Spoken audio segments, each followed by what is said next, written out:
ಸ್ನೇಹಿತರೆ ನೋಡಿ, ನೀಟಾಗಿ ಉರಿತಾ ಇರುತ್ತೆ. ಸ್ವಲ್ಪ ಸೌದೆ ಹಾಕಿದ್ದೀನಿ,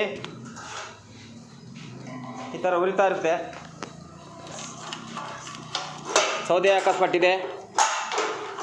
ಇದು ಆಕ್ಸಿಜನ್ನು, ಇಲ್ಲಿ ಆಕ್ಸಿಜನ್ ಇದು. ಇವಾಗ ನಾನು ಕಡಿಮೆ ಮಾಡಿದ್ದೀನಿ. ಜಾಸ್ತಿ ಬೇಕು ಅಂದರೆ ನೋಡಿ ಈ ಥರ ಮಾಡ್ಕೋಬೋದು. ಈ ಥರ ಮಾಡ್ಕೋಬೋದು. ಬೂದಿ ತೆಗೆಯೋದು ಎಲ್ಲಿ ಅಂತ ಕಮೆಂಟ್ ಮಾಡಿದ್ರಲ್ಲ, ನೋಡಿ ಬೂದಿ ತೆಗೆಯೋದು ಇದೇ ಪ್ಲೇಸ್. ಇಲ್ಲಿಂದನೇ ಬೂದಿ ರಿಟರ್ನ್ ಬರುತ್ತೆ ನಿಮಗೆ.